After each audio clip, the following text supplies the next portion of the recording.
is Riley Arnold, and this is my persuasive speech, and this is my audience.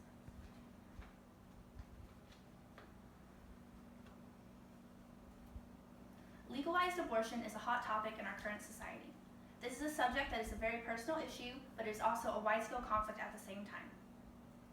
The United States has the highest abortion rate in the Western world and the third highest abortion rate in all developed nations worldwide, according to the Pro-Choice Guttmacher Institute. The topic of abortion is a touchy one, and while many people may be stubbornly passionate about their side, they don't always understand all the facts and information available. The purpose of my speech today is to present you with many of the available facts and convince you to agree with the pro-life point of view. I'm going to present 3 of the major controversies surrounding abortion, which includes scientific, law-related, and women's rights-related arguments. Then I'll give pro-choice statements and defend them with pro-life arguments. The first argument is related to the scientific side of the abortion controversy, and many times you'll hear people say that abortion, the decision should be based on a woman because it's her body, but abortion is not simply about a woman and her body. A new human zygote has a genetic composition that is absolutely unique from itself, different from any other human that has ever existed, including that of its mother. Many defenders of abortion will concede to these scientific proofs, but they will argue that the entity of the womb is not yet a person. In fact, science disproves this statement. It is scientifically accepted that the earliest human embryo is biologically alive because it fulfills 4 criteria needed to establish biological life. Those are metabolism, growth, reaction to stimuli, and reproduction, according to the Medical Heritage Dictionary. Therefore, the scientific evidence is plain. At the moment of fusion of human sperm and egg, a new entity comes into existence which is distinctly human, alive, and an individual organism. It is living and fully human right in that moment. Naomi Wolf, who is a pro-choice advocate, wrote in an article that the abortion rights community needs to acknowledge that the fetus in its full humanity and that abortion causes a real death.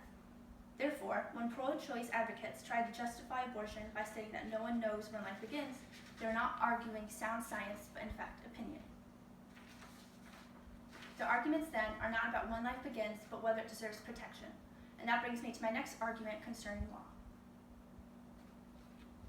Many people believe that the 1973 Supreme Court made abortion legal in the first trimester of pregnancy only, and that it is subject to the substantial limits and regulations today. This is not the whole truth of it. In the case Roe v. Wade, the ruling did not create a limited right to abortion, but a virtually unlimited right to abortion throughout the pregnancy. Simply put, the court created a right to abort a child at any time, past the point of viability, for even emotional reasons. Abortion advocates try to cover up this case because they know that 61% of Americans say that abortion should be illegal after the fetal heartbeat has begun, which is the first 4 weeks after pregnancy. Many pro-choice advocates call the Roe v. Wade case indefensible. The late John Hart Ely from Yale claimed that Roe was wrong because it is not constitutional law and gives almost no sense of an obligation to try to be. And the law clerk of Justice Blackmun called it one of the most intellectually suspect constitutional decisions of the modern era. So in summary of that, the Supreme Court created an unlimited right to abortion, which is a policy most Americans disagree with. My final argument has to do with women's rights. Many people believe that choosing abortion is an act of feminism and is pro-women. Pro-life women and men alike point to brave women coming forward in large numbers, speaking out about how abortion was not an act of empowerment, but was the result of abandonment, betrayal, or desperation, and has negatively affected their lives.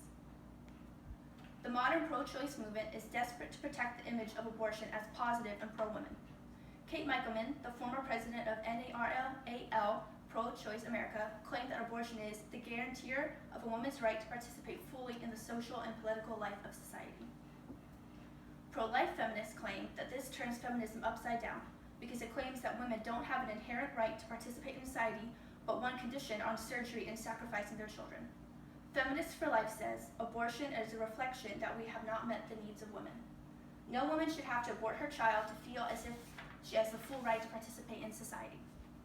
These efforts to claim that abortion is a part of feminism is backfiring, as pro-life feminists are destroying the defenders of a woman mindset and becoming defenders of abortion. So in conclusion, pro-life has convincing and finalizing arguments in the areas of scientific law, condemnation in women's rights.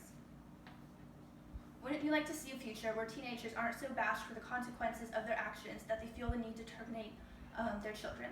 Where women aren't so desperate that they see no other way out of a situation but to erase the situation completely? The more individuals that become pro-life, the higher that 61% statistic I mentioned earlier grows.